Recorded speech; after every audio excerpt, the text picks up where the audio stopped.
A continuación veremos los tres criterios de semejanza de triángulos. Recordar que en un video anterior habíamos revisado los criterios de semejanza de figuras planas, que lo que exigían era que todos los ángulos fueran correspondientes y congruentes entre sí, y además que los lados estuvieran en alguna proporción. Para el caso de los triángulos, existen criterios que permiten asegurar la semejanza de ellos sin tener que verificar todas las condiciones que comentamos recientemente. Entonces, los tres criterios son, de acuerdo a las iniciales, el criterio de ángulo-ángulo, el criterio de lado, ángulo-lado y el criterio de lado, lado-lado.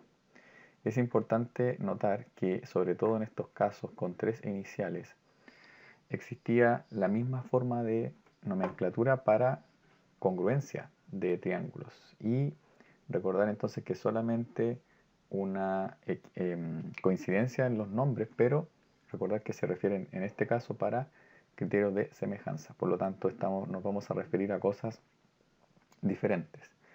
Entonces, en el caso del primer criterio, el criterio ángulo-ángulo, para que dos triángulos sean semejantes, es suficiente con que se cumpla que dos de sus ángulos ya tengan una igual medida. Es decir, si por ejemplo este ángulo alfa es igual al ángulo alfa prima, o el ángulo beta, perdón, y el ángulo beta es igual al beta prima, ya es suficiente para decir que el triángulo ABC es semejante con el triángulo A', B', C'.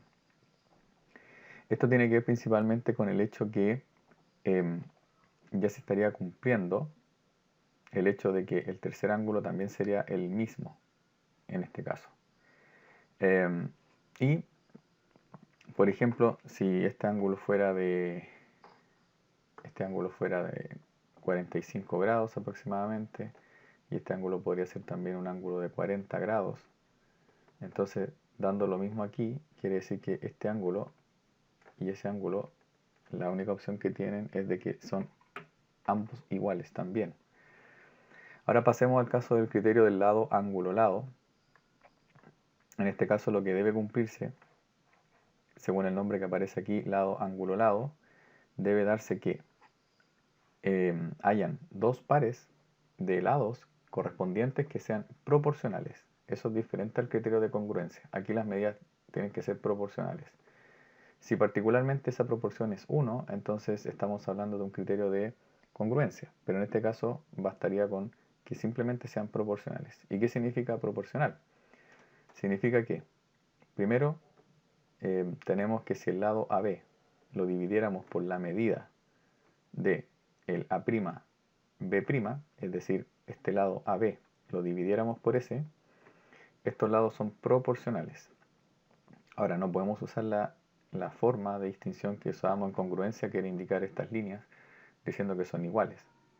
Pero sí, esos lados son al menos proporcionales. ¿Qué significa que son proporcionales? Eso quiere decir que si, por ejemplo, este lado valiera 1, entonces, y este lado valiera 2, esa relación debería cumplirse también en el otro lado que conforma el alfa. Es decir, este lado es el otro lado que está conformando el alfa junto con el AB. Por lo tanto, respecto a CA, debería cumplirse exactamente lo mismo. Quiere decir que si este valor fuera, por ejemplo, un 2,4, más o menos, por decir algún valor, si este valor fuera 2,4 y está manteniéndose la proporcionalidad, quiere decir que este valor debería ser aproximadamente un 1,2. Entonces lo que estamos observando es que los lados que conforman ese ángulo que es congruente, este ángulo que tenemos como el mismo, estos lados mantienen una proporción comparándose de igual a igual con el lado que les corresponde. El tercer criterio es el criterio del lado, lado, lado, que principalmente lo que verifica es que las relaciones que aquí observamos solamente en dos casos, aquí se observan en los tres. Y eso es suficiente para asegurar de que entonces los triángulos son semejantes entre sí. Es decir, si nosotros seguimos asignándole valores a esto, supongamos que son los mismos de arriba, 2, 2,4, y aquí inventamos quizás un 2,6. Quiere decir que esto sería entonces 1, 1,2 y este sería un 1,3, manteniendo la proporción.